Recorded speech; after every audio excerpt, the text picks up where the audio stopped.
आप सभी भक्तों का स्वागत है। महाप्रभु के साथ हम उनकी संन्यास लीला का आनंद ले रहे हैं। आवाज क्लियर है राइट?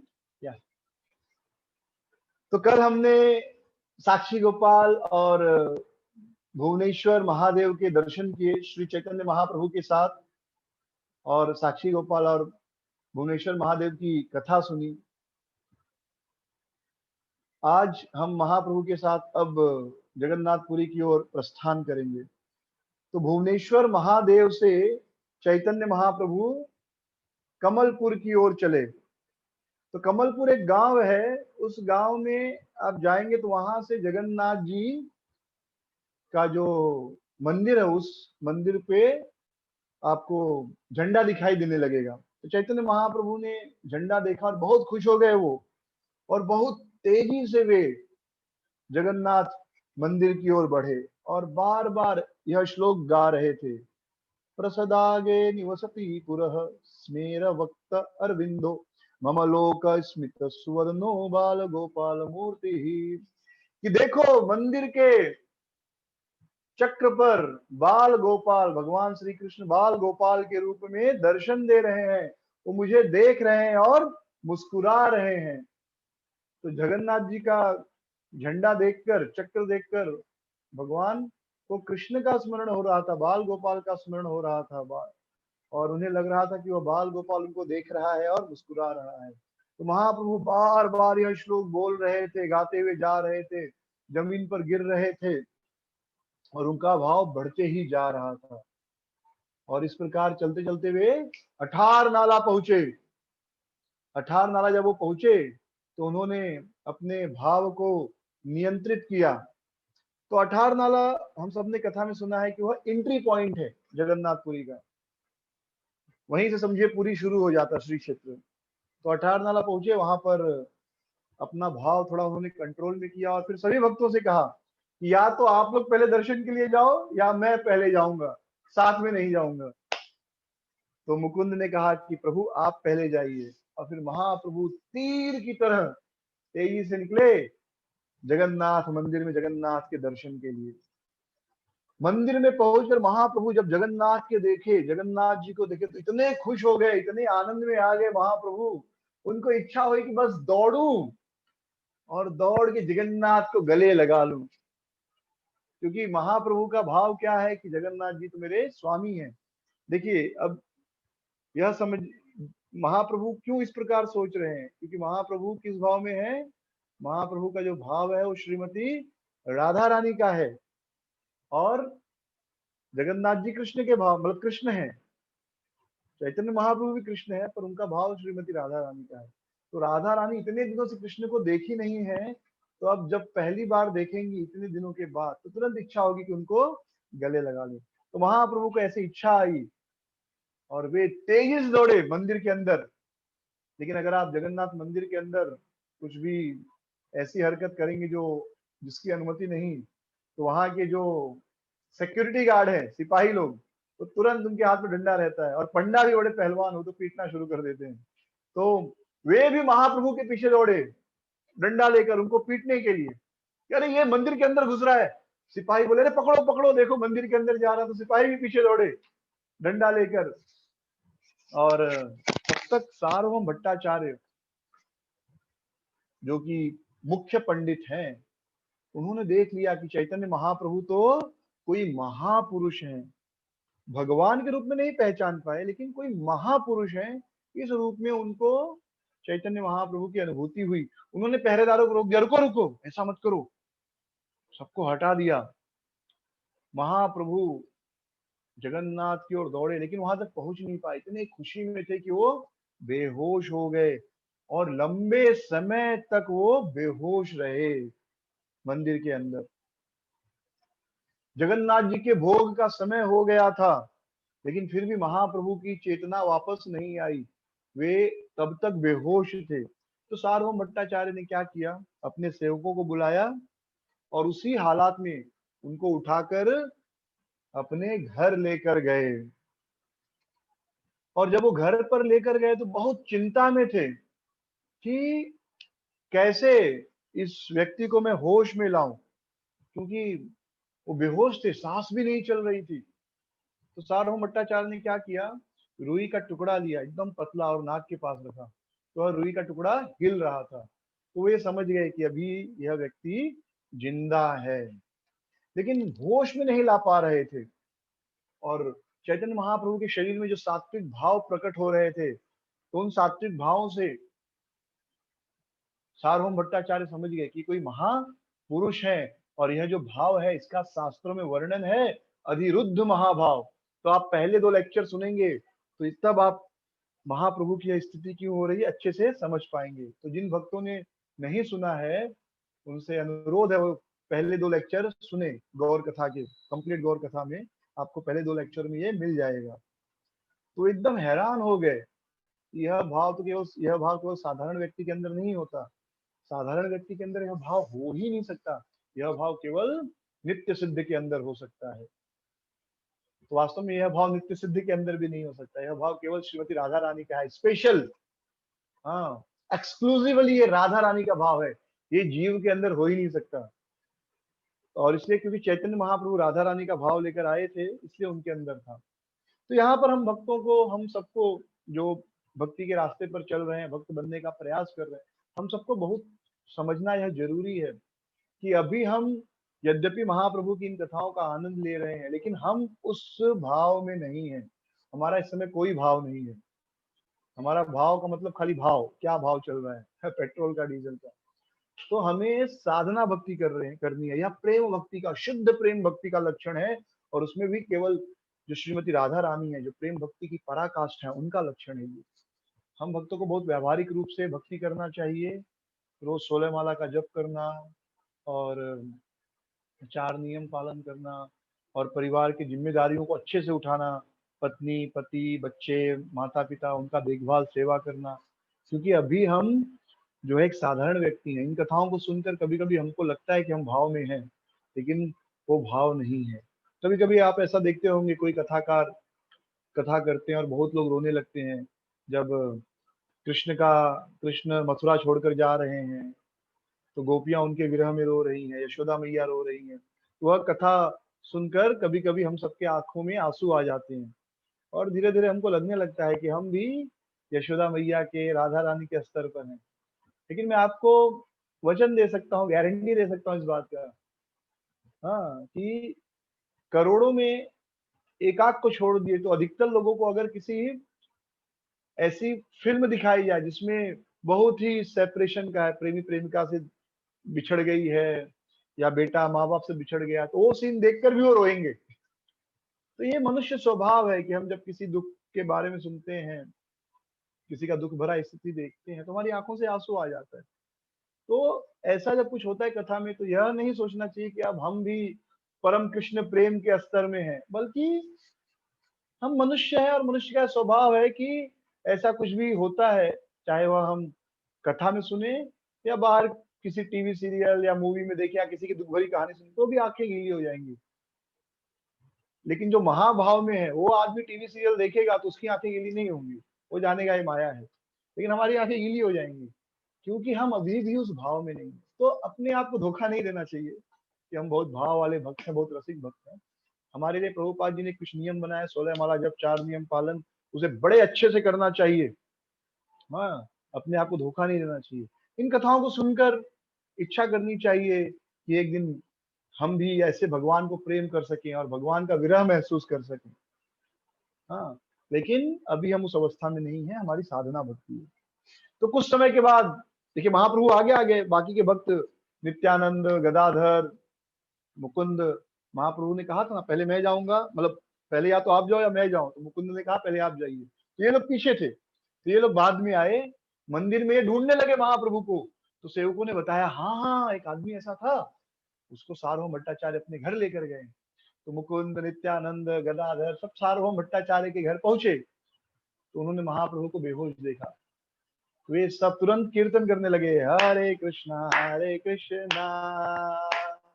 कृष्णा कृष्णा हरे हरे, हरे राम राम राम हरे हरे। तो ऐसे जब कीर्तन करने लगे, तो महाप्रभु एकदम जोर से हुंकारते हुए खड़े हो रहे, गौरांगा। नहीं, महाप्रभु गौरांगा नहीं बोले होंगे, वो जगन्नाथ ऐसा बोले होंगे और उठ खड़े हो गए। जब वो चेतना में आए तो सार्वभौम भट्टाचार्य उनको प्रार्थना किए कि स्वामी, आप समुद्र में जाकर स्नान कर लीजिए और उसके बाद आप मेरे घर पर भिक्षा लीजिए, मेरे घर पर प्रसाद लीजिए और मुझे आशीर्वाद दीजिए। तो कल या परसों ही हमने यह चीज समझा था कि दान, भिक्षा और भीख, ये तीनों में अंतर होता है। ठीक है, दान हमेशा अपने से श्रेष्ठ व्यक्ति को दिया जाता है जो हमारी कुछ सेवा किया हो, जैसे कोई यज्ञ कर रहा है, कोई कथा सुना रहा है, कोई हमें किसी समस्या का समाधान कर रहा है, तो ऐसे व्यक्ति को दान दिया जाता है। भिक्षा किसे दी जाती है? तो हो सकता है भिक्षा हुआ व्यक्ति हमारा डायरेक्ट सेवा नहीं कर रहा है, लेकिन वह भगवान के भजन में है और हमारे, और क्योंकि हर व्यक्ति को भोजन चाहिए जीवित रहने के लिए, शरीर का स्वभाव है, तो वह व्यक्ति क्योंकि बहुत भगवान की सेवा पूजा में है, तो उसे कुछ देने से हमारा लाभ होगा, तो उसे भिक्षा दी जाती है सम्मान के साथ कि आप भिक्षा हमारे घर पे ले और हमारा भाग्य बढ़ाए, हमें आशीर्वाद दें। और भीख दया करके दी जाती है, अरे हाँ ठीक है, ये लो 1 रुपया लो और जाओ। हाँ, तो सार्वभौम भट्टाचार्य ने कहा कि आज आप हमारे घर में भिक्षा कीजिए और हमें आशीर्वाद कीजिए, हमें पवित्र कीजिए। तो महाप्रभु गए और उन्होंने मंदिर में स्नान किया, समुद्र में उन्होंने स्नान किया, क्योंकि महाप्रभु समुद्र में स्नान करते थे, तो इसलिए महादोधी समुद्र का नाम है, महान समुद्र। जगन्नाथ जी के बारे में कहा जाता है कि वे बड़े विशाल समुद्र के निकट निवास करते हैं। तो ये भी तीर्थ बन गया क्योंकि चैतन्य महाप्रभु उस समुद्र में रोज स्नान करते हैं। इसलिए जो भी भक्त जगन्नाथपुरी जाते हैं उनके लिए यह अनुकंपित है, उनके लिए यह रिकमेंडेड है कि they should take bath, they should bathe in this sea. एक तो गंगा घाट जो है जहाँ गंगा माँ प्रकट हुई वहां पर, और ये समुद्र में, इन दोनों स्थानों पर स्नान करना चाहिए और उसके बाद जगन्नाथ जी के दर्शन करने चाहिए। लेकिन महाप्रभु तो प्रेम में है, तो पहले जगन्नाथ का दर्शन किए फिर बाकी का काम। तो महाप्रभु जगह दर्शन किए और उसके बाद अपने सभी भक्तों के साथ, अपने सभी सहयोगियों के साथ सार्वभौम भट्टाचार्य के घर आए और सार्वभौम भट्टाचार्य ने बहुत अच्छा व्यवस्था किया था और महाप्रभु ने जगन्नाथ जी का महाप्रसाद खाया। तो इस साल तो भाग्य नहीं मिला जगन्नाथ जी का महाप्रसाद, क्योंकि कोई भक्त जा नहीं पाए, लेकिन अवश्य अगले साल फिर मौका मिलेगा और जगन्नाथ जी का महाप्रसाद हम सबको भी खाने को मिलेगा। तो महाप्रभु ने स्नान किया, प्रसाद पाया और सार्वभौम भट्टाचार्य ने, एक उनकी आंटी का घर है वहां पर रहने की व्यवस्था कर दी, और बाद में जब महाप्रभु दक्षिण भारत की यात्रा करके वापस आते हैं तब उनकी व्यवस्था आज जहां पर गंभीरा है वहां पर अब बाद में होती है, अभी नहीं, अभी वो कहीं और रहते हैं। तो गोपीनाथ आचार्य ये सार्वभौम भट्टाचार्य के ब्रदर इन लॉ थे। तो मैं थोड़ा कंफ्यूज हूँ, साले थे कि जीजा थे वो नहीं पता, अंग्रेजी में साले को भी ब्रदर इन लॉ बोलते, जीजा को भी ब्रदर इन लॉ बोलते। तो उनके वो ब्रदर इन लॉ थे, तो वे महाप्रभु की दिव्यता को जानते थे और उनके भक्त भी कितने दिव्य हैं वो जानते थे, और उन्हें पता था कि महाप्रभु स्वयं श्री कृष्ण हैं और वे चैतन्य महाप्रभु के महान भक्त थे। तो उन्होंने सार्वभौम भट्टाचार्य को चैतन्य महाप्रभु के जीवन के बारे में सब कुछ बताया कि किस प्रकार चैतन्य महाप्रभु निमाई पंडित के रूप में थे, कैसे उन्होंने केशव पंडित को हराया, केशव कश्मीरी को पराजित किया, और कैसे वो इतने बड़े पंडित थे कि कोई उनके सामने तर्क में जीत नहीं पाता था, वो तर्क चूड़ामणि थे। और फिर कैसे वो गया गए और फिर संन्यास ले लिया और निरंतर कृष्ण भजन में रहते थे। ये सारी बातें बताई थी और वो बता रहे थे कि चैतन्य महाप्रभु कृष्ण के अवतार हैं। तो सार्वभौम भट्टाचार्य भी चैतन्य महाप्रभु को देखे थे तो वो भी प्रभावित हुए उनसे। अब किसी का भी शरीर सोने की तरह चमक रहा हो, चेहरे पे तेज हो, तो कोई तो, हर व्यक्ति प्रभावित होगा, और इतना प्रेम हो भगवान से, तो वो भी प्रभावित थे। लेकिन वो चैतन्य महाप्रभु को भगवान नहीं मान रहे थे और वो कहने लगे कि ये चैतन्य ने बड़ी गलती की, इतने जवानी में, इतने कम उम्र में सन्यास ले लिया, वो भी एक छोटे संप्रदाय में, भारतीय संप्रदाय में। मैं उसकी दीक्षा तीर्थ संप्रदाय में या सरस्वती संप्रदाय में कराऊंगा, तो शंकराचार्य संप्रदाय में भी 10 अलग अलग डिवीजन है, तीर्थ, भारती, शंकर संप्रदाय, मैं सरस्वती, ऐसे अलग अलग 10 ब्रांच है। तो सबसे छोटा भारतीय संप्रदाय माना जाता है और सबसे ऊंचा तीर्थ, तो मैं उसकी दीक्षा तीर्थ या सरस्वती संप्रदाय में कराऊंगा। मैं उसे वेद भी सिखाऊंगा ताकि वह ज्ञान द्वारा इस जवानी में अपनी इंद्रियों को नियंत्रित कर सके और सन्यास के नियम का अच्छे से पालन कर सके। तो ये बड़ा महत्वपूर्ण है। जनरली 20 साल में, 25 साल में किसी को सन्यास दीक्षा नहीं दी जाती। वह आदमी ब्रह्मचारी बनकर गुरु के आश्रम में तो रह सकता है पर सन्यास नहीं ले सकता। सन्यास 50 साल के बाद ही दिया जाता है। तब तक शरीर की इंद्रियां थोड़ी कमजोर भी हो जाती है। बूढ़ा आदमी थोड़ा स्त्रियों के प्रति आकर्षण कम हो जाता है, और आकर्षण भले कम ना हो लेकिन शरीर कमजोर हो जाता है। तो और को ऐसे भी कोई स्त्री किसी बूढ़े आदमी से शादी नहीं करना चाहती। तो इसलिए संन्यास लेना भी है तो 60-50 के बाद, उसके पहले नहीं। इस्कॉन में प्रभुपाद जी ने बहुत से सन्यासियों को 20 साल में, 21 साल में सन्यास दिया है, लेकिन और आप देखेंगे उसमें से बहुत से सन्यासी फिर शादी भी कर ली, लेकिन कुछ टिके रहे क्योंकि उस समय जरूरत थी इस्कॉन में। तो शुरू शुरू में कोई चीज नया शुरू करते हैं तो इन जनरली नियम का परवाह थोड़ा नहीं किया जाता क्योंकि नया नया है, लोग नहीं है। लेकिन जब धीरे धीरे सब स्टेब्लिश हो जाता है तो फिर नियम बनने लगते हैं। तो अब नियम है कि 50 के नीचे किसी को संन्यास नहीं मिलेगा। ठीक है। तो गोपीनाथ को बड़ा दुख हुआ कि अरे ये क्या बोल रहे हैं महाप्रभु के बारे में। तो उस समय नदिया जो था, नदिया के बारे में हमने चर्चा की थी कि बड़े बड़े तार्किक वहां रहते थे, और वो तार्किक ऐसे थे कि वो कोई साधारण बात भी मानने के लिए तर्क करते थे। यानी अगर आप उनको कहना चाहें कि सूरज उग गया है तो भी वो तर्क करेंगे कैसे सूरज उग गया है। तब आपको बताना पड़ेगा प्रकाश है, थोड़ी गर्मी भी है, हाँ, चारों ओर प्रकाश है, और खाली यहाँ पर नहीं, यहाँ से आप 5 किलोमीटर जाएंगे वहां पर भी प्रकाश होगा, वहां पर भी थोड़ी गर्मी बढ़ गई है। तो ऐसे आपको तर्क देने होंगे तब वो बोलेंगे हाँ बराबर, इसका अर्थ सूरज उग गया है। ठीक है। नहीं तो प्रकाश तो बल्ब जलाकर भी होता है, लेकिन हो सकता है यहाँ बल्ब जला वहीं प्रकाश हो, यहाँ से आधा किलोमीटर दूर प्रकाश नहीं हो, लेकिन सूरज उगेगा तो सर्वत्र प्रकाश होगा। तो ऐसे तर्क करते थे, तब वो मानते थे हाँ हाँ सूरज उग गया है। और ऐसे लोगों ने भी चैतन्य महाप्रभु को भगवान के रूप में स्वीकार किया। सभी वैष्णवों में श्रेष्ठ और महान पंडित अद्वैत आचार्य ने भी, जो गंगा और तुलसी और तिल से रोज भगवान की पूजा करके उनको इस संसार में प्रकट होने का आह्वान कर रहे थे, उन्होंने भी अंत में चैतन्य महाप्रभु को भगवान का अवतार स्वीकार किया। और यहाँ सार्वभौम भट्टाचार्य हैं जिन्होंने शास्त्र अच्छी तरह पढ़े हैं, वे चैतन्य महाप्रभु को केवल सन्यासी के रूप में और भक्त के रूप में स्वीकार कर रहे थे, वो उनको भगवान के रूप में स्वीकार नहीं कर रहे थे। तो गोपीनाथ आचार्य को बहुत दुख हो रहा था क्योंकि वो चैतन्य महाप्रभु के महान भक्त थे, वो चैतन्य महाप्रभु को भगवान के रूप में स्वीकार करते थे, तो उनको बड़ा दुख हो रहा था और इसलिए वो उस दिन कुछ खाए भी नहीं, पिए भी नहीं। सार्वभौम भट्टाचार्य वो चैतन्य महाप्रभु को एक सेंटिमेंटल, भावुक मानते थे। भावुक क्या होता है? भावुक यानी जिसका वास्तविक जीवन से कोई संबंध नहीं हो। अंग्रेजी में कहें तो इनप्रैक्टिकल फूल। भावुक का मतलब होता है इनप्रैक्टिकल फूल, यानी जिसका यथार्थ से कोई संबंध नहीं हो। तो जब हम लोग नया नया मंदिर ज्वाइन करते, ब्रह्मचारी बनते हैं, तो मैंने, क्योंकि मैं ब्रह्मचारी आश्रम में था, तो मैंने यहाँ नोटिस किया, पर ये हर जगह होता है। कोई नया नया भक्त बनता है तो उसे बहुत जोश रहता है। कोई भी कुछ भी समस्या लाएगा, प्रभु जी ये समस्या है, कोई बात नहीं, छोड़ दो, नौकरी छोड़ दो, हरे कृष्णा जप करो, सब चलेगा। वो एक्चुअली सही बात बोल रहा है, लेकिन सोल्यूशन सही नहीं है उस आदमी के लिए। हाँ, हमारा इतना विश्वास नहीं कि भाई हम खाली जप करेंगे और खाना आएगा। ये एकदम सही बात है। आप कृष्ण पर पूर्ण विश्वास रखकर हरे कृष्ण जप करो, भगवान आपका भोजन भेजेंगे।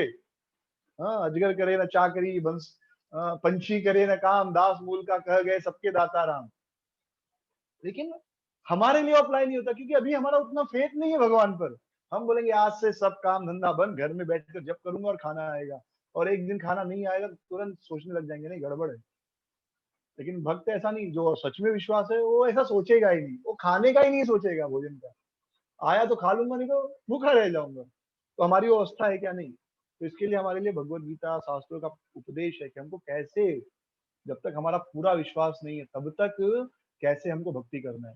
जैसे एक बच्चे के अंदर पूरा ताकत होता है, एक बच्चा पैदा होता है ना, उसके सिस्टम में, बॉडी में पूरा सिस्टम डेवलप है कि वह अपने आप चल सकता है, एक दिन वो दौड़ भी सकता है, ये उसके सिस्टम में है। लेकिन इसका क्या अर्थ है? वो पैदा होते ही दौड़ने लगेगा, पैदा होते ही चलने लगेगा? नहीं। जब वो 6 महीने का होगा तो अपने 4 बकैया मार के चलेगा, फिर जब खड़ा होगा तो चलेगा तो गिरेगा, पिताजी की उंगली पकड़ेगा, माँ की उंगली पकड़ेगा, माँ पिताजी ऐसा दोनों हाथ पकड़ के चलाएंगे तब वो चलेगा, बराबर? ऐसे ही होता है ना। अरे बहुत बड़ा ओकेशन होता है माँ बाप के लिए। एक बार एक पत्नी अपने बच्चे से कहती है, अरे पता है आपको, कुछ दिन भर काम में बिजी रहते हो कंप्यूटर लेकर, अपना बेटा चलना सीख गया है। पिताजी कहते हैं, अच्छा, कब से चलना सीख गया है? पत्नी कहती है, अरे वो 3-4 दिन से चलना सीख गया, 3-4 दिन से चल रहा है। तो पति कहता है, बाप रे, तब तो बहुत दूर निकल गया होगा चलते चलते। राइट। तो माँ बाप के लिए स्पेशल ओकेशन होता है बच्चा जब चलना सीखता है। तो गांव में मैंने देखा है, वो एक गाड़ी आती है, 4 पहिए होते हैं और ऐसे सपोर्ट होता है, बच्चा उसको पकड़ के चलता है। तो बच्चे के अंदर चलने की पूरी ताकत है, चलने का, उसके अंदर तो दौड़ने की ताकत है। और कभी कभी ऐसी दौड़ने की ताकत होती है कुछ लोगों में कि वो 40 सेकंड में 100 मीटर दौड़ जाते हैं। 40 सेकंड में 100 मीटर यानी 400 सेकंड में 1 किलोमीटर। 400 सेकंड बोल दिया तो सुधा की 36, 7 मिनट में 1 किलोमीटर दौड़ जाएंगे, इतना तेज भागते हैं। हाँ, 1 किलोमीटर 7 मिनट में, 6 मिनट में, 5 मिनट में। लेकिन क्या बच्चा दौड़ सकता है? नहीं। वही बच्चा बाद में, जो बच्चा माँ बाप के हाथ का सहारा पकड़ के चलता है, वही बच्चा एक दिन 100 किलोमीटर भी पैदल चल सकता है। जैसे अभी लॉकडाउन में लोग 500-500 किलोमीटर पैदल चले, 1000-1000 किलोमीटर पैदल चले, बराबर। तो हमारे अंदर वो ताकत है कृष्ण प्रेम पर, कृष्ण पर पूरा निर्भर रहने की, कि हम पूरी तरह कृष्ण पर निर्भर हो सकते, किसी का सहारा नहीं चाहिए। ना पति का सहारा चाहिए, ना पत्नी का सहारा चाहिए, ना बच्चों का सहारा चाहिए, ना नौकरी, ना पैसा, ना भोजन। लेकिन अभी हम बच्चे हैं भक्ति में, अभी हमें सहारा चाहिए। तो सहारा लेते हुए कैसे चलना सीखना है, सहारा लेते हुए कैसे भक्ति करना सीखना है, ये हमें भगवत गीता सिखाती है, गुरु सिखाते हैं। फिर धीरे धीरे भक्ति करते ही करते, उंगली पकड़ के चलते चलते एक दिन बच्चा अपने आप चलने लगता है। तो वैसे एक दिन अवस्था आएगी जब भक्ति करते करते वह भी अवस्था आएगी कि कोई जरूरत नहीं किसी की भी, कृष्ण से बातें करेंगे, कृष्ण के साथ नाचेंगे, कृष्ण ही भोजन भेजेंगे। लेकिन अभी तो हाथ पकड़ कर चलना है। इसे कहते हैं वैधि भक्ति। कौन सी भक्ति? वैधि भक्ति। लेकिन कोई बच्चा हाथ पकड़ के चल रहा है और दौड़ने का कोशिश करे, गिर जाएगा, हाथ पैर टूट जाएगा, तकलीफ लगेगी। इसी प्रकार कोई भक्त नया नया भक्ति करते हैं और उनको ये लगता है कि अब तो मैं भाव में हूँ, मेरे में बहुत रस है, कृष्ण रस है, अब तो मैं माधुर्य रस में हूँ, साक्ष्य रस में हूँ। तो वे गिरते हैं, चोट लगता है, शरीर को नुकसान पहुंचता है, और फिर उनको लगने भी लगता है कि भक्ति जो है वो सही नहीं है। जैसे जब कोई साइकिल चलाते हुए 2 बार गिर जाता है, या कोई कार ड्राइव करते हुए गिर जाता है, एक्सीडेंट हो जाता है, तो उसका कॉन्फिडेंस कम हो जाता है, फिर वो कहता नहीं नहीं नहीं, मैं तो नहीं चलाऊंगा। तो कार में बैठने से डर लगता है उसको फिर। तो ऐसा भी होता है, इसलिए हमको समझना चाहिए। तो चैतन्य महाप्रभु को भी, सार्वभौम भट्टाचार्य को भी चैतन्य महाप्रभु एक सेंटिमेंटल फूल लगे, एक भावुक सन्यासी जिसका वास्तविक जीवन से कोई संबंध नहीं, ऐसा उनको लगा।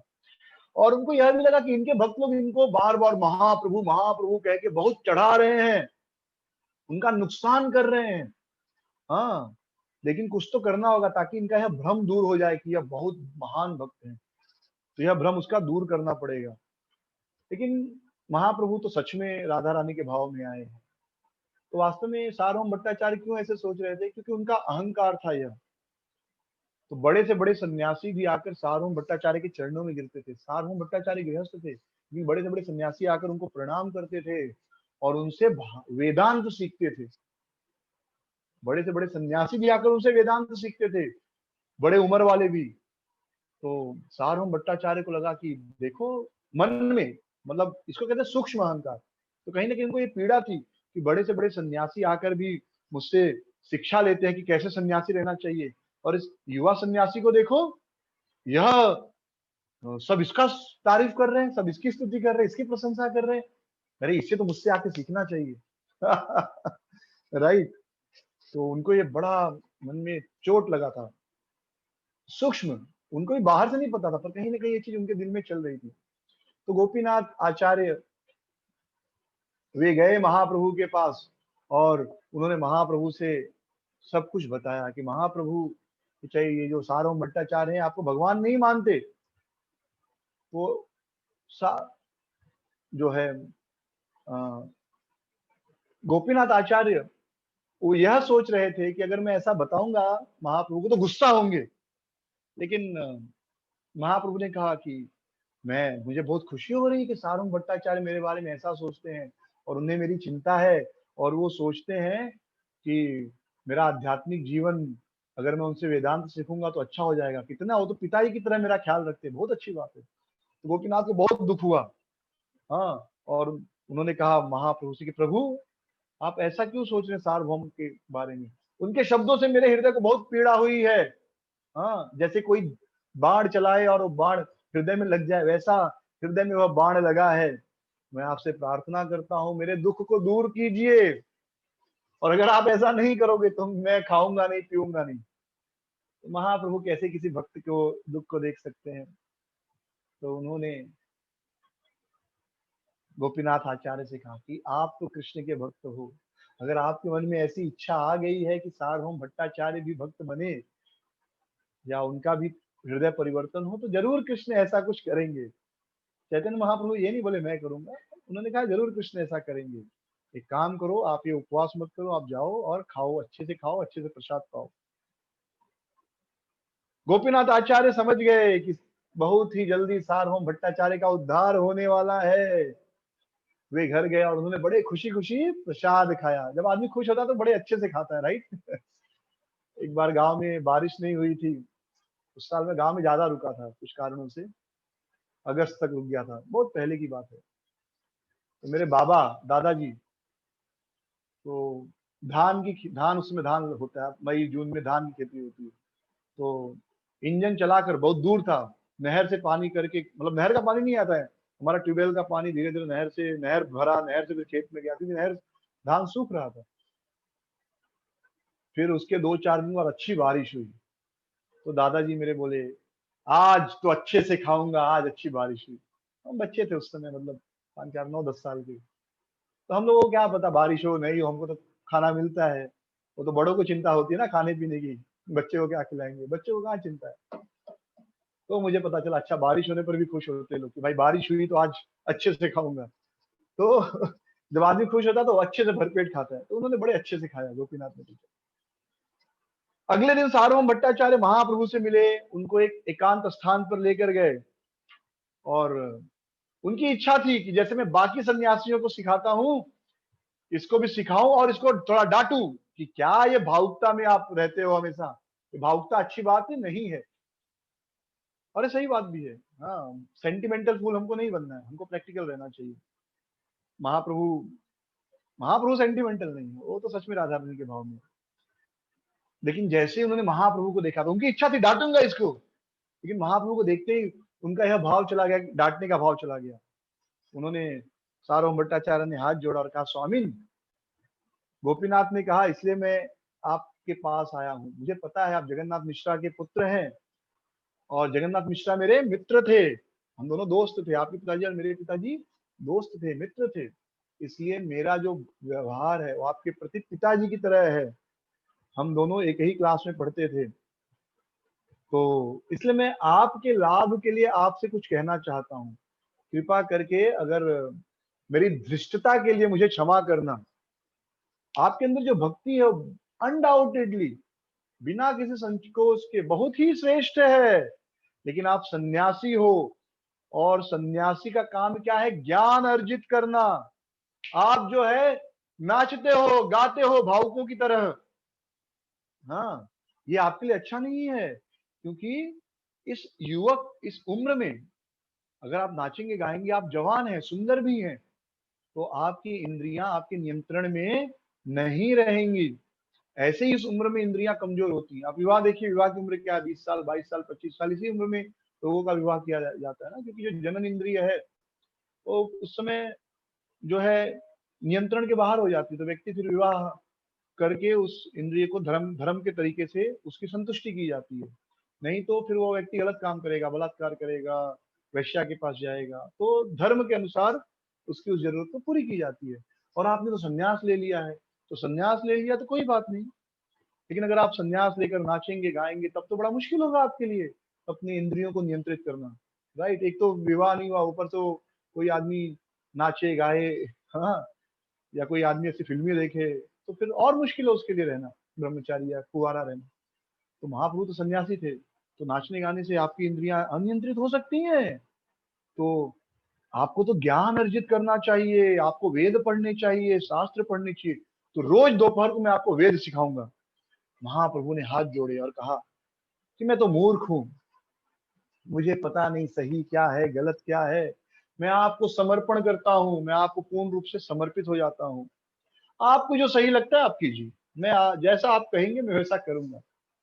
सार्वभौम को बड़ा अच्छा लगा, क्योंकि उनका हृदय संतुष्ट हुआ ना, उनका अहंकार संतुष्ट हुआ कि देखो सारे सन्यासी आते थे, यह नहीं आया था मेरे पास, अब यह भी मेरे पास आएगा सीखने के लिए।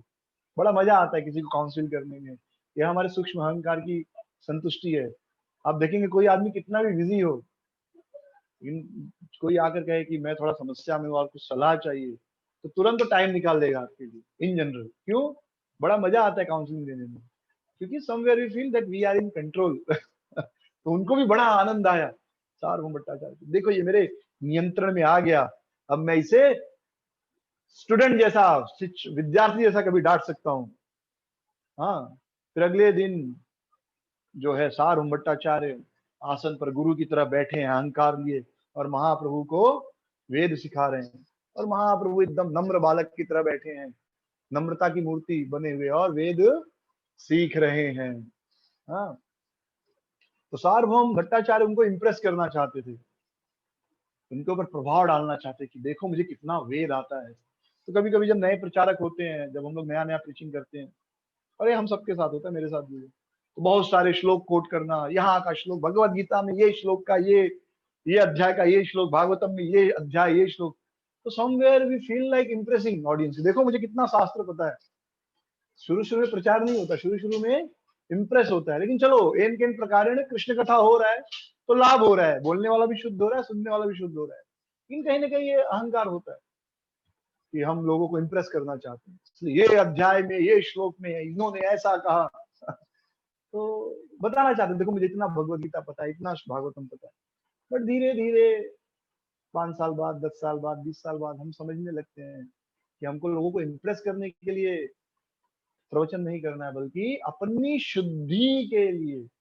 जैसे अभी हम कथा कर रहे हैं हम लोग, तो बोलकर किसका फायदा हो रहा है? मेरा फायदा हो रहा है। जब मैं कृष्ण की कथा कर रहा हूँ तो पूरा दिन शास्त्र पढ़ना पड़ता है, तभी तो कथा कर पाएंगे, नहीं पढ़ेंगे तो नहीं कर सकते। शास्त्र पढ़ना, सोचना, उसके ऊपर चिंतन करना, और फिर बोलना, इससे हमारी वाणी शुद्ध होती है, मन शुद्ध होता है। तो अब इम्प्रेस करने के लिए नहीं, बल्कि अब ऐसा एक अवस्था आता है कि इम्प्रेस करने के लिए नहीं, बल्कि अपनी शुद्धि के लिए। नहीं तो हम शुरू शुरू में लगता है हम लोगों का कल्याण कर रहे हैं, फिर बाद में धीरे धीरे अनुभव होता है कि नहीं, अपने कल्याण के लिए कथा करना है। हाँ, दूसरों का कल्याण उसमें हो जाएगा, वो अलग बात है जो सुनेंगे, लेकिन कथा अपने कल्याण के लिए करना है, प्रचार अपने कल्याण के लिए। क्योंकि जब हम कथा करेंगे तो खुद भी कृष्ण का चिंतन करेंगे, कृष्ण के बारे में सोचेंगे, तो हृदय शुद्ध होगा। तो ये फर्क होता है। हाँ, एक नए नए प्रीचर में और एक जो 15 साल, 20 साल, 25 साल, 30 साल से प्रचार कर रहे हैं। हाँ, तो धीरे धीरे प्रचार करने से पहले हम प्रभावित करने के लिए प्रचार करते हैं। हम लोग प्रचार करते करते हृदय शुद्ध होता है, और हम समझते हैं कि प्रभावित करने के लिए, लोगों के कल्याण के लिए हम प्रचार नहीं कर रहे, बल्कि अपने शुद्धि के लिए प्रचार कर रहे हैं।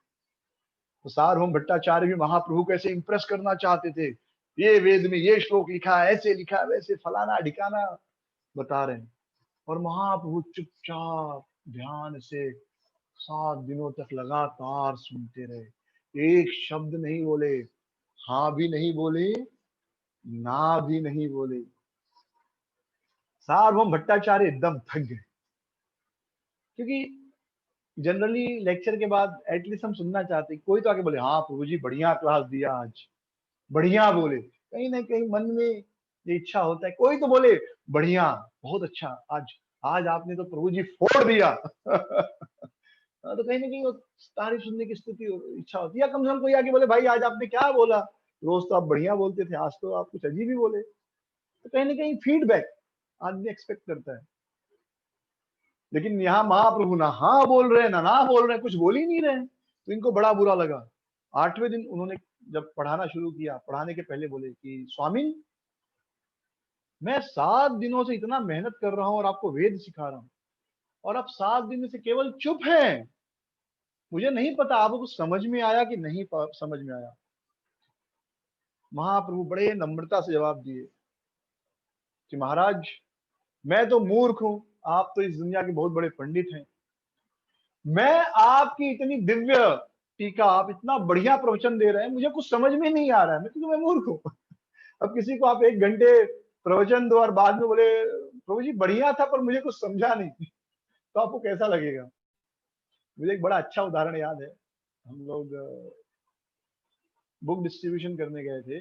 गोरेगांव स्टेशन पर स्टॉल लगाया था, तब मैं जुहू मंदिर में था। गोरेगांव स्टेशन पे स्टॉल लगाए थे दिसंबर के महीने में। एक आदमी आया, तो मेरे साथ, तो तभी मैंने मंदिर ज्वाइन नहीं किया था, तो मैं भी कांग्रीगेशन था और जो मेरे साथ था वो भी कांग्रीगेशन, हम दोनों ने टेबल लगाया था। तो कॉलेज से मैं गया था वहां पर, तो मेरे साथ जो लड़का था वो तो मतलब केवल मारवाड़ी था शायद, और अंग्रेजी में ही बात करता था। हाँ, मतलब ऐसा नहीं कि उसको हिंदी नहीं आती थी, बड़ी अच्छी हिंदी आती थी, लेकिन हमको लगता है ना अंग्रेजी में बोलेंगे तो लोग इंप्रेस हो जाएंगे, ऐसा।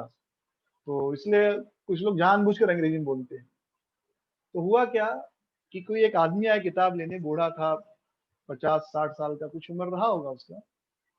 आया भगवत गीता लेने के लिए, तो वो लड़का उसको किताब दिया, और मुझे याद है लगभग 35-40 मिनट लगातार अंग्रेजी में बोलते रहा, और ये आदमी भी चुपचाप सुनते रहा। फिर जब ये बोल लिया आधे घंटे तक, 30 मिनट 35 मिनट, फिर उसने कहा आप ये भगवत गीता लेकर जाओ। तो सामने वाले ने बड़े अच्छे से, मतलब सामने वाले ने कहा बहुत अच्छा बोला आपने, बहुत बढ़िया, लेकिन क्या ना मुझे अंग्रेजी समझता नहीं है, कुछ समझा नहीं आप क्या बोले, लेकिन आप लोग बहुत बढ़िया काम कर रहे हो, करते रहो, ये उम्र में बहुत बढ़िया काम करते हो। और भगवत गीता रखा और चला गया। और मन में मैं इतना हंसा, इतना हंसा। फिर मैंने रियलाइज किया कि हम लोग मोस्ट ऑफ द टाइम लोगों को इम्प्रेस करना चाहते हैं, जेन्युइन कंसर्न नहीं होता। हाँ, अभी अभी देखिए मैंने भी अंग्रेजी शब्द बोला, पर होता क्या है, हम लोग अभी इस्कॉन में बहुत अंग्रेजी, हिंदी अंग्रेजी पढ़ते रहते हैं, अंग्रेजी में किताबें पढ़ते रहते हैं, तो अंग्रेजी शब्द निकल जाते हैं। लेकिन आपको पता है कि सामने वाला हिंदी अच्छे से समझता है, तो आप उसको खाली अंग्रेजी में प्रवचन कर रहे हो, अच्छा नहीं है। तो मैं अनुभव किया कि हम अधिकतर समय केवल इम्प्रेस करना चाहते हैं, करुणा जैसी कोई चीज नहीं होती। हाँ, और एक चीज और समझा कि भाई जिसको जो भाषा में समझ में आए उसको उस भाषा में समझाना चाहिए। क्या फायदा आप 35 मिनट अपना एनर्जी खराब किए अंग्रेजी में बोलकर, और अंत में वो ये बोला कि भाई अच्छा बोला लेकिन कुछ समझा नहीं, लेकिन अच्छा कर रहे हो, और चला गया, किताब नहीं गई। वही हिंदी में बोले होते तो जरूर लेकर जाता, चांस था। वैसे महाप्रभु ने कहा कि आपने बहुत अच्छा बताया, आप पंडित हैं, मैं मूर्ख हूँ, लेकिन मुझे कुछ समझ में नहीं आया। हाँ, तो सारों भट्टाचार्य कहते अरे कुछ समझ में नहीं आया तो बोलना तो चाहिए कि नहीं समझ में आया, मुझे कैसे पता चलेगा कि तुम्हें समझ में आया कि नहीं समझ में आया। गुस्से में बोले कि एक बार बोले होते कि आपने यह बोला, मुझे समझा नहीं तो मैं समझाता।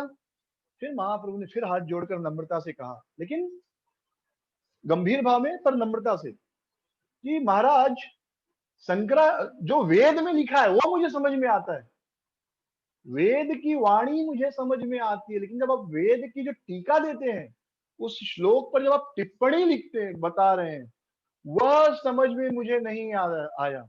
वेद मुझे समझ में आए, लेकिन उस वेद उस श्लोक का जब आप टीका अपना शंकराचार्य का भाष्य कहते तब वो समझ में नहीं आया।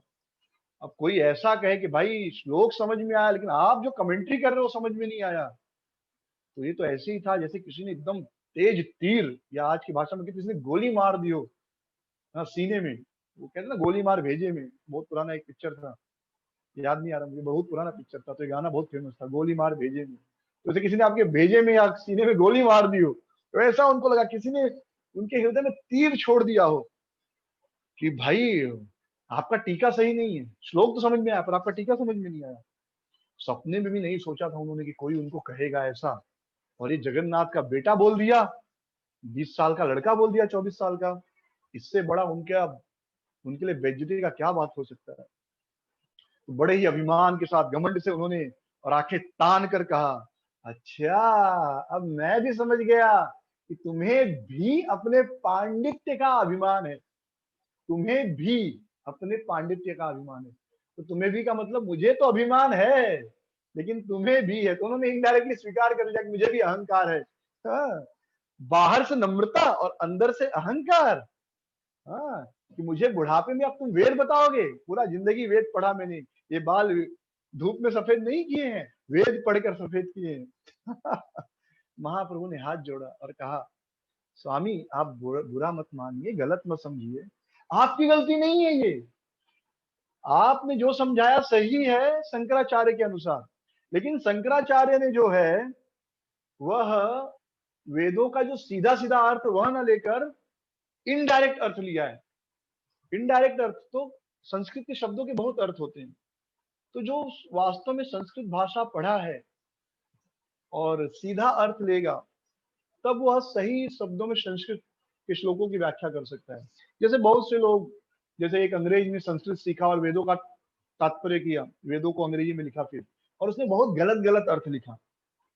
और फिर एक प्रचारक था, आज से, अभी तो मोदी जी ने उसको भगा दिया है, नहीं तो आज से 5 साल 8 साल पहले तक वो बहुत प्रचार करता था, वेद में ये लिखा है अल्लाह ही अंतिम में भगवान है, पैगंबर मोहम्मद ही कल की अवतार है, और वेदों से उदाहरण देता था और संस्कृत के शब्दों से उदाहरण देता था। तो शब्दों के बहुत सारे अर्थ होते हो, परिस्थिति के अनुसार लिए जाते हैं।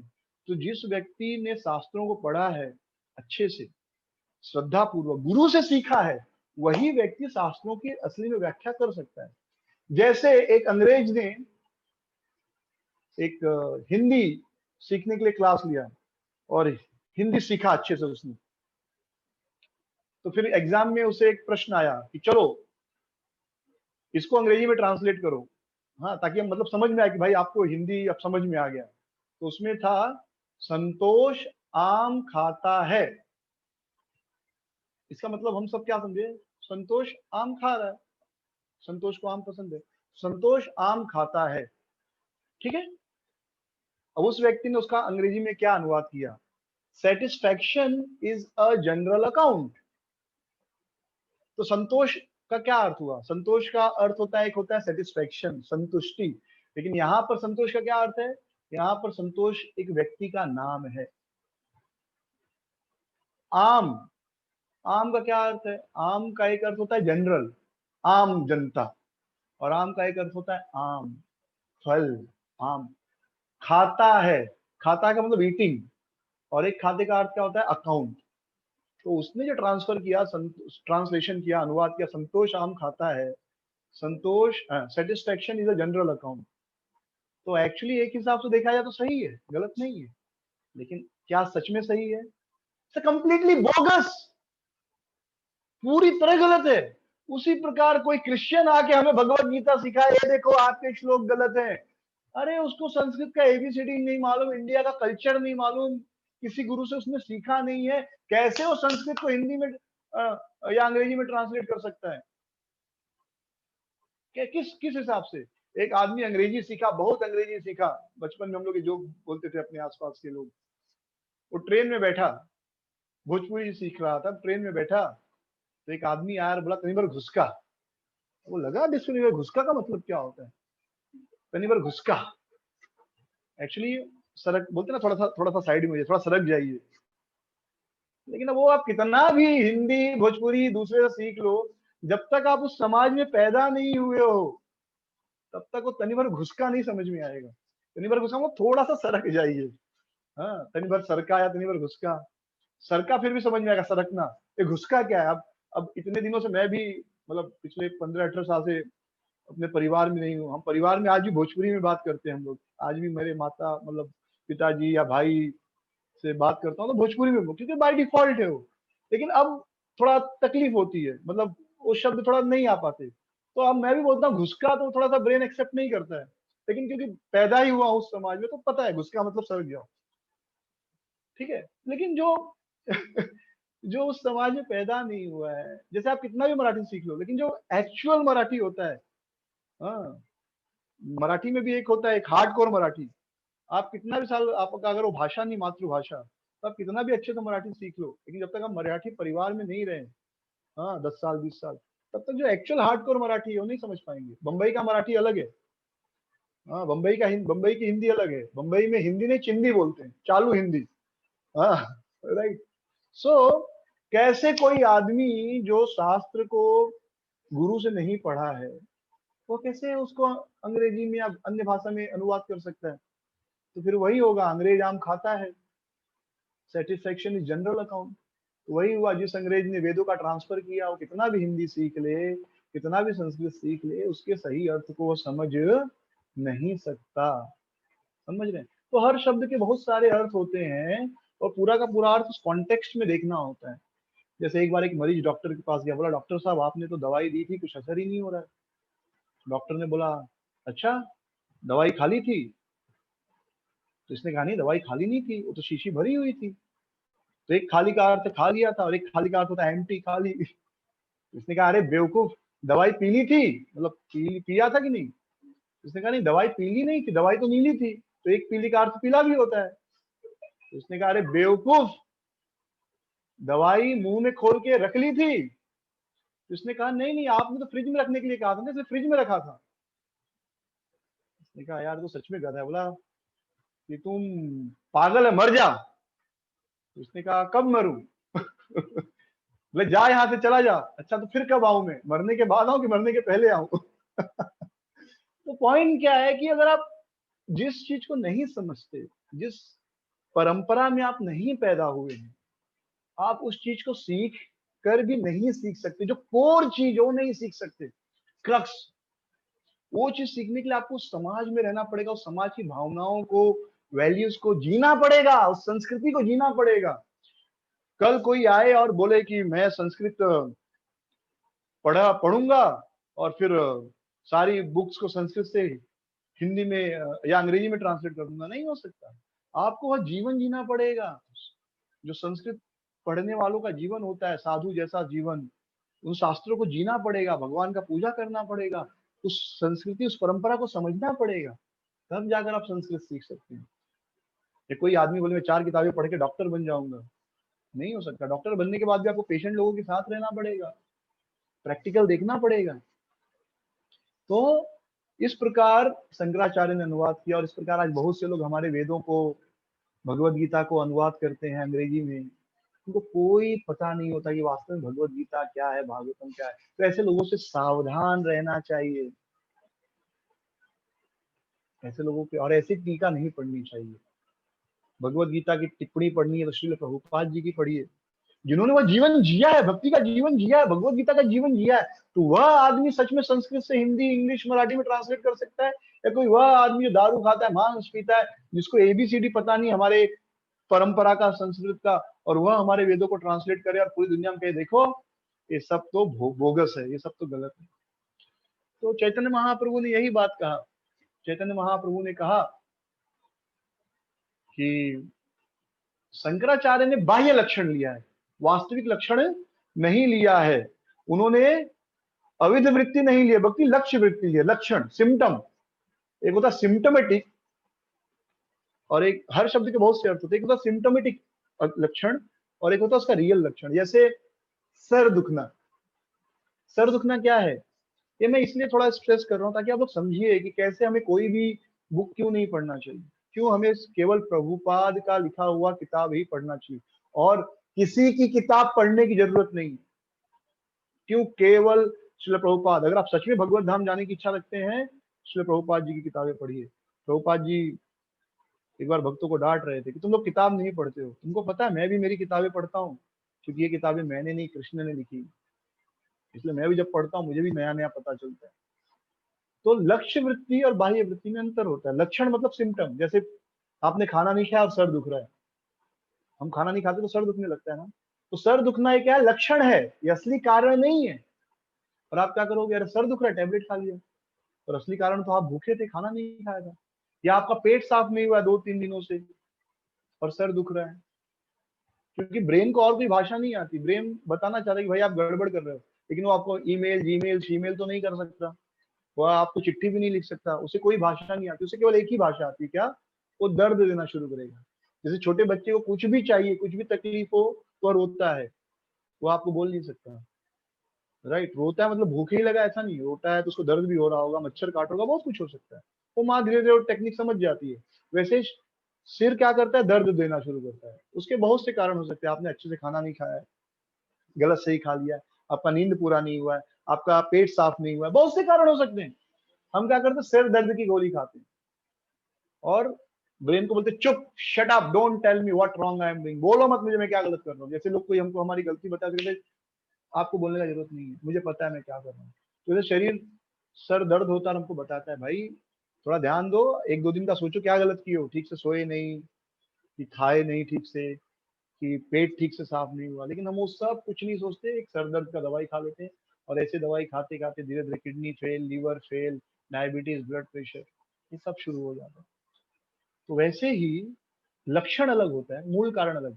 तो हर शब्द का एक लक्षण वृत्ति होता है और एक अविध वृत्ति होता है। शंकराचार्य ने लक्षण वृत्ति लिया, और लक्षण वृत्ति खाएंगे तो केवल बर्बादी होगी। तो इसलिए उनकी टीका गलत है, उससे कोई लाभ नहीं। वेदों का अर्थ बड़ा ही सिंपल है।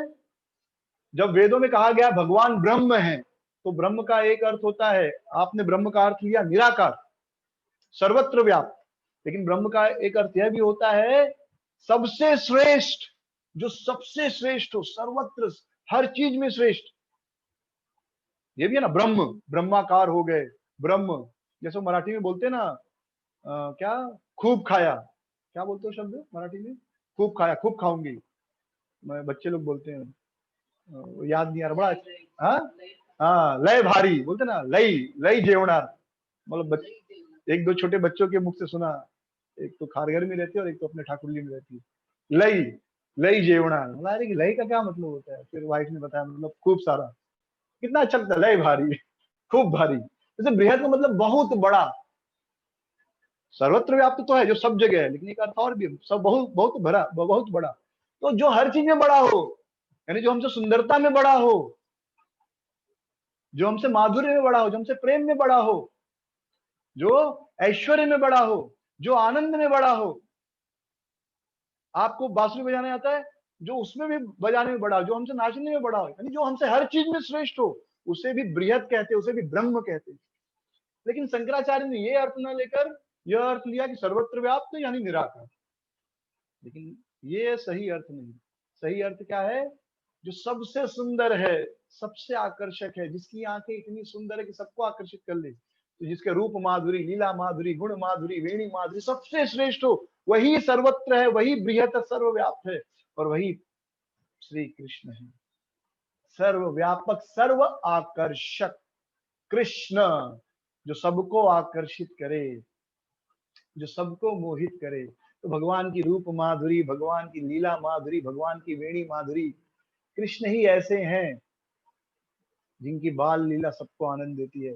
कृष्ण की लीलाएं ऐसी हैं कि सब आदमी, जो आदमी गलत करता है वो भी कृष्ण का उदाहरण देता है, जो सही करता है वो भी कृष्ण का उदाहरण।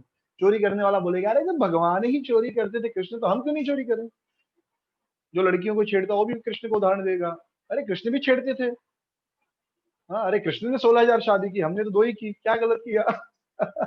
राइट। तो क्योंकि कृष्ण सब कुछ है ना, तो चाहे चोरी करना हो, कोई डरता है, बोला कृष्ण डर के भाग गए अपने शत्रु से, तो हम भी डर के भाग गए, तो क्या गलत हो गया। हाँ, क्योंकि कृष्ण हर चीज में श्रेष्ठ है। तो नाचने वाला नाच, उदाहरण दूंगा, कृष्ण देखो कितना बढ़िया नाचते हैं, अपना रोल मॉडल बना सकता है। नटवर नागर नंदा, भजोरे मन गोविंदा, श्याम सुंदर मुख चंदा, भजोरे मन गोविंदा। हाँ, तो वो गोविंद वही नटवर नागर है। उनसे अच्छा कोई नाच नहीं सकता, उनसे अच्छा कोई बांसुरी नहीं बजा सकता, उनसे प्यारा कोई चोरी नहीं कर सकता। तो ये है ब्रह्म का असली अर्थ। लेकिन शंकराचार्य ने उसका असली अर्थ न लेकर दूसरा अर्थ लिया। जैसे संतोष किसी का नाम भी हो सकता है, संतोष का अर्थ संतुष्टि भी हो सकता है, सेटिस्फेक्शन भी हो सकता है। तो वैसे ही ब्रह्म का एक अर्थ है सर्वत्र व्याप्त, लेकिन ब्रह्म का एक अर्थ यह भी है कि सर्वत्र सबसे बड़ा, सबसे श्रेष्ठ, और कृष्ण सबसे श्रेष्ठ है। तो कृष्ण भगवान कौन है, भगवान है सतचित आनंद विग्रह, जिनका शरीर शाश्वत है, चित है और आनंद से भरपूर है। तो यह पहली शिक्षा दे रहे हैं। तो अगर आप पूरे भक्ति को 3 अक्षरों में, सार में, 3 लाइन में कंक्लूड करना चाहे, तो सबसे पहला चीज, भगवान सतचित आनंद विग्रह है। दूसरा, कृष्ण भगवान सतचित आनंद विग्रह है। तीसरा, कृष्ण भगवान सतचित आनंद विग्रह है। दूसरा, कृष्ण भगवान सतचित आनंद विग्रह है। दूसरा, कृष्ण भगवान सतचित आनंद विग्रह है। दूसरा, हम सभी जीव भगवान के अंश हैं। और तीसरा, उस भगवान की सेवा करना, यह पंचम पुरुषार्थ है, परम पुरुषार्थ है। मैं फिर से रिपीट करता हूं, भगवान सच्चिदानंद विग्रह है, बांसुरी बजाते हुए श्यामल किशोर, सुंदर मधुर आंखें, सुंदर घुंघराले बाल। अरे भगवान के बालों से कोई तुलना कर सकता है? होंगे बड़े बड़े सुंदर बालों वाले, लेकिन कृष्ण के बाल, केशव नाम है उनका, उनके बालों को देखकर ब्रज की स्त्रियां आकर्षित हो जाती थी, इतने सुंदर। दूसरा, भगवान जो है वो, सारे जीव भगवान के अंश हैं, हम सब भगवान के अंश, हम भगवान के हैं। और तीसरा, क्योंकि हम भगवान के हैं, इसलिए हमारा कर्तव्य है भगवान की सेवा करना। तो भगवान की प्रेममयी सेवा करना, यही पंचम पुरुषार्थ है। लेकिन शंकराचार्य ने क्या अर्थ दिया है? काल्पनिक अर्थ दिया है। हाँ, उन्होंने जीव को भी ब्रह्म बता दिया है और मुक्ति को सर्वश्रेष्ठ बताया, जबकि मुक्ति श्रेष्ठ नहीं है। और मैं इसका एक उदाहरण देता हूँ। मुक्ति का अर्थ क्या? जैसे आप बीमार हुए, हम जब बीमार होते हैं तो कभी कभी कहते हैं अरे इस बीमारी से मुक्ति मिल जाए, या कभी कभी आपने लोगों को यह कहते हुए सुना होगा, इस शरीर से मुक्ति मिल जाए। तो शरीर से मुक्ति मिल जाए, बीमारी से मुक्ति मिल जाएगा, क्या अर्थ है? लोग शरीर से मुक्ति क्यों मांगते हैं? क्योंकि शरीर बहुत तकलीफ दे रहा है। जैसे कभी कभी खुद का ही बेटा बेटी, माँ पिता, पति पत्नी बहुत बीमार हो जाते हैं, उधर ही मल मूत्र का त्याग करने लगते हैं, शरीर सड़ने लगता है। तो फिर कितना भी प्यार हो, हम भगवान से प्रार्थना करते हैं, भगवान इनको मुक्ति दे दो इस शरीर से। तो ऐसे हम जब कभी बीमार होते हैं तो भगवान से प्रार्थना करते हैं, भगवान इस बीमारी से मुक्ति दो। तो इसका अर्थ क्या है? बीमारी से मुक्ति मतलब बीमारी चली जाए। बीमारी से ठीक होने के बाद आप क्या करोगे? मुक्त हो गए तो क्या करोगे? चुपचाप घर में जाके सोओगे? नहीं, फिर आप अपना रेगुलर काम करोगे। वैसे ही संसार से मुक्ति मतलब जन्म मृत्यु बुढ़ापे बीमारी से मुक्ति, और शाश्वत सुख, भगवान के साथ जाकर फिर नाचेंगे गाएंगे, उनके साथ गाय चराएंगे। हाँ, गोरी गो क्या, काली का गोरी गोरी गैया, छोटी छोटी गैया, छोटी छोटी गैया, छोटे छोटे ग्वाल, छोटो सो मेरो मदन गोपाल। घास खाए गैया, दूध पिए ग्वाल, माखन चुराए मोर मदन गोपाल। तो यही जीवन है, भगवान के साथ नाचना है, गाना है, गैया चराना है, खेलना है, यमुना जी में तैरना है, लुका छुपी खेलना है, चोर पुलिस खेलना है। यही जीवन है, ये असली जीवन है। अभी हमारा क्या जीवन है? सुबह उठे पहली चिंता, पेट कब साफ होगा। पेट साफ होने को अगर आपको संगीत में सुनाना है तो, हाँ, अगर आप कहो कि भाई पेट मोशन नहीं आ रहा, उसको गा के कैसे सुनाएंगे? सुहानी शाम ढल चुकी है, ना जाने तुम कब आओगे। तो रात ढल चुकी है, अब कब आओगे? रात बीत गई भाई, अब कब आओगे? तो ये भी भाई दुख को अच्छे से प्रेजेंट करने का तरीका है। सुहानी रात ढल चुकी है, होता है ना सुबह सुबह जो इनको कब्ज का प्रॉब्लम होता है, बोलते हैं, हाँ, लूज मोशन होता है, तो लोग कैसे गाते हैं? लगी आज सावन की फिर वो झड़ी है। तो बीमारियों को भी अच्छा नाम दे सकते हैं, थोड़ा अच्छा नाम। और ये एक्चुअली जीवन गोलोक में है, नाचना गाना। यहाँ का क्या जीवन? सुबह उठते ही पहला पेट साफ होगा कि नहीं, पहला struggle, first struggle of the day. सुबह उठते ही पहली चिंता, पेट साफ होगा कि नहीं। और स्पेशली अगर आपको सुबह सुबह जाना है, आप ऐसी जगह पर जा रहे हो जहां पर आपको पता है कि आज कहीं पेट साफ होने की जगह नहीं मिलेगा, पहला चिंता पेट साफ होगा। फिर उसके बाद कुकिंग, हेन तेन, नहाना, फटाफट ट्रेन पकड़ना, बस पकड़ना, फिर वो काम करके फिर धक्के खा के वापस आना। यही जीवन है, ये कोई जीवन है? इसी से मुक्ति चाहिए। लेकिन इसका मतलब ये नहीं कि जीरो हो गए, नहीं, इसका मतलब सुबह उठे और ये चिंता नहीं पेट साफ होगा कि नहीं, सुबह उठे और कन्हैया के साथ नाचने जाना है, कन्हैया के साथ खेत में, जंगल में गाय चराना है, दूध पीना है, जमुना जी में तैरना है, लुका छुपी खेलना है। ये असली जीवन है, ये है असली मुक्ति। हाँ, मुक्ति यत्वा यथारूपेण स्वरूपेण व्यवस्थित, अपने असली स्वरूप में आना। जैसे अगर कोई व्यक्ति हमेशा परेशान है, उसके अच्छा खाना नहीं मिल रहा है, भुखमरी में है, तो उसे मैं कहूँ कि एक काम करता हूँ, मैं आपको एक अच्छा घर देता हूँ, एकदम बढ़िया घर, उसमें अच्छा एसी रहेगा, अच्छा फ्रिज रहेगा, आपको खाने के लिए दुनिया की सबसे अच्छी खाने की चीज, ऑर्गेनिक वस्तु, या आपको जो पसंद है सब खाने को मिलेगा। लेकिन आप उस घर में रहेंगे, किसी से बातचीत नहीं कर सकते, अकेले रहना होगा, ना किसी से बातचीत कर सकते, ना फ़ोन कर सकते, फ़ोन, टीवी कुछ नहीं, अकेले रहना है, आपको खाना-पीना सब मिलेगा। हाँ, आपको एक्सरसाइज़ वगैरह करने को मिलेगा, आप बीमार नहीं पड़ोगे। लेकिन किसी से बात नहीं करना है, किसी के साथ खेलना नहीं, खेल नहीं सकते हो। आपको ऐसा घर चाहिए? बहुत बढ़िया घर है, अंबानी से भी बड़ा घर। आप कहोगे नहीं मेरा झोपड़पट्टी ठीक है, जहाँ पर मेरी माँ है, मेरे पिताजी हैं, मेरे भाई है, मेरा बहन है, मेरे दोस्त हैं, जिनसे झगड़ा कर लेता हूँ, जिनके साथ खेल लेता हूँ, थोड़ा गाली-गलौज भी कर लेता हूँ, थोड़ा तू-तड़ाक भी कर लेता हूँ, वो चाहिए। वो ऐसा घर लेके क्या फ़ायदा, जिसमें सब खाने-पीने को है पर कोई बात करने वाला नहीं।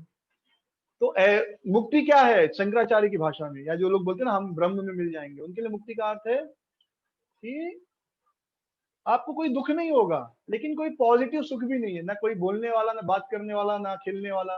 क्या फ़ायदा ऐसा जीवन का? कोई ऐसा जीवन चाहता है क्या? अभी आजकल बच्चों की ऐसी हालत है, उनको मुक्ति है, बच्चे जनरली मुक्त होते मतलब उनके खाने-पीने का चिंता माँ-बाप करते हैं, उनके कपड़े-लत्ते का सब कुछ। लेकिन फिर भी बच्चे बहुत परेशान हैं।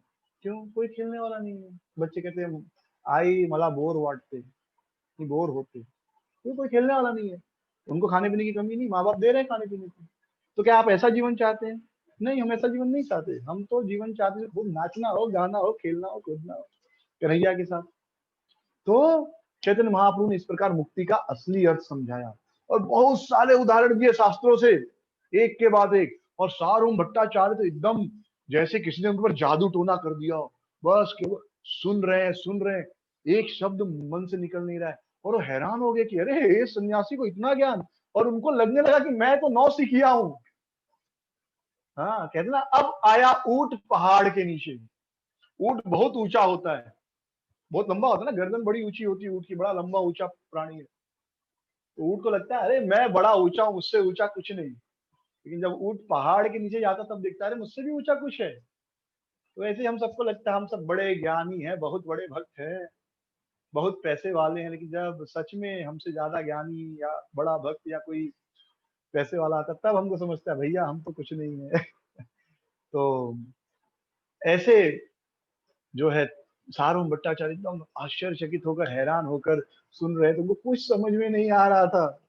समझ में नहीं आ रहा, वो समझ रहे थे, लेकिन वो सोच रहे थे कि आज तक तो मेरा कोई ज्ञान ही नहीं था, मैं तो बच्चा हूँ। सच में मैंने वेद पढ़े हैं क्या?